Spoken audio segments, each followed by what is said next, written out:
Hello friends, welcome back to my channel. आज मु आपण मान पई नै आसी गोटे स्वीट रेसिपी जार ना हैला सुजी हलवा बर्फी।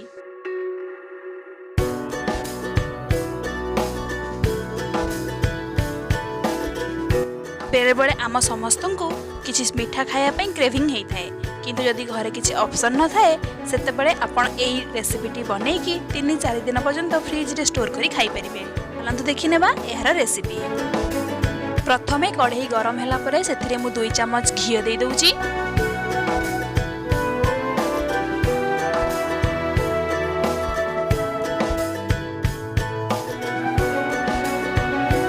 घी टिके गरम होला परे सेथिरे काजू किशमिश पके की भाजी दउची।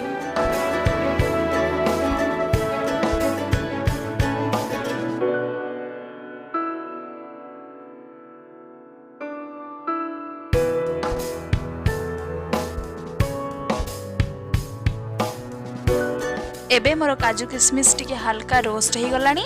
एबे ताकू मु साइड रे काढ़ी के रखी दउची।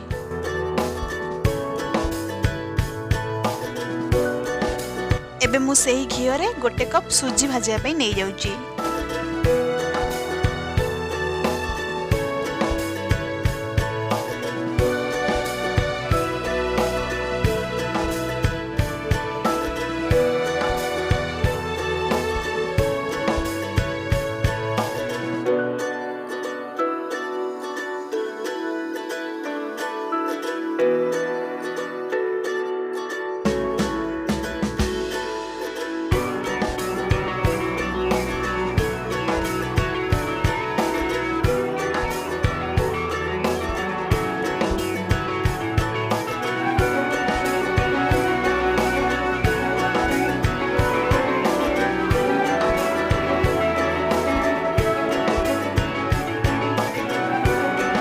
एबे मोर सुजी टिके हल्का ब्राउन कलर ही आसलानी।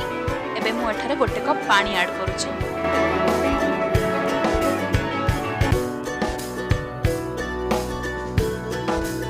एबे मु 2 कप क्षीर ऐड करी दउची।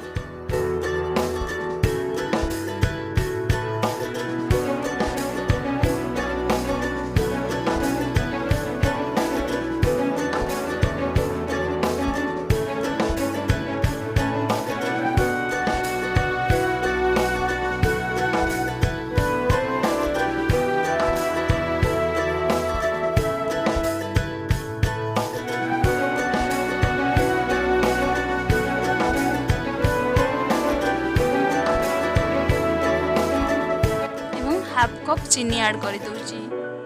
आपण स्वाद अनुसार चीनी रो परिमाण कम अधिका करि परिबे।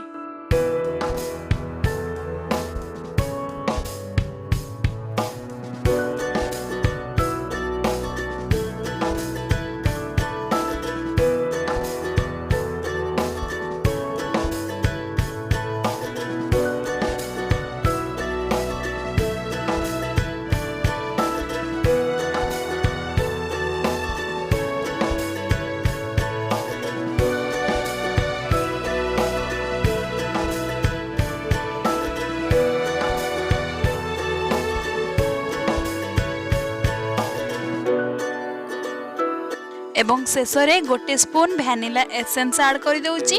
आपणको फ्लेवर अनुसार अन्य किछि एसेंस मध्य यूज करि परिबे। आ जदि किछि एसेंस नाही ताहले आपण एठी स्किप मध्य करि परिबे। आहुरी गोटे जिंस अछि, जदि आपण चाहिबे ताहले कस्टर्ड पाउडर को मध्य पानी रे गोली के आपण एठी देई परिबे।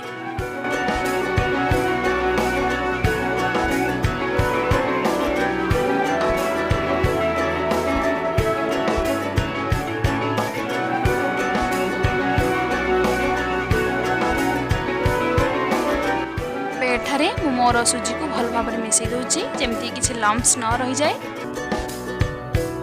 एवं भाजी रखिथिबा काजू किशमिश को मध्य एठी ऐड करि दउची।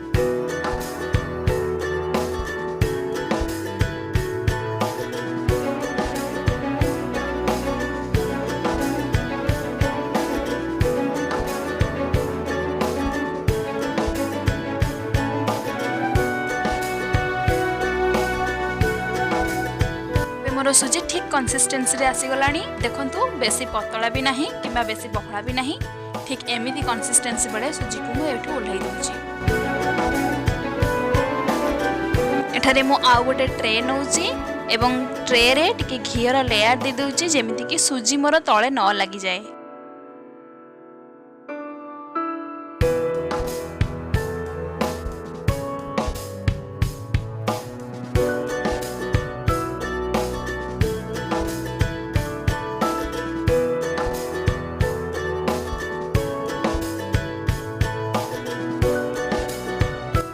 एठारे करे रखिथिबा हमर सुजी हलवा को प्लेट उपरे खेळेई की हल्का हल्का हाथ रे प्रेस करी की साइज करी दउची।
गार्निशिंग पाई किसी चेरी एवं किसी काजू को काटिकी एठी ऐड करूची।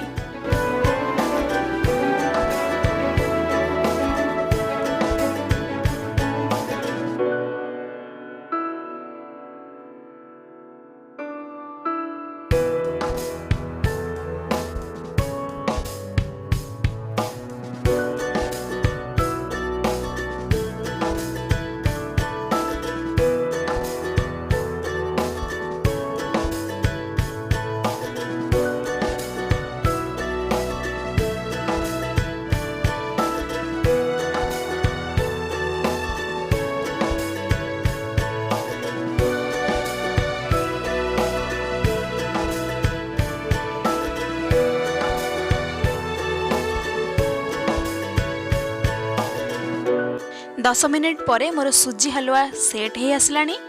एठी मु गोटे छुरी माध्यम रे हल्का हल्का हाथ रे ताकू डायमंड शेप रे कट करी दउची। आपणक पसंद अनुसार साइज रे कट करी परिबे।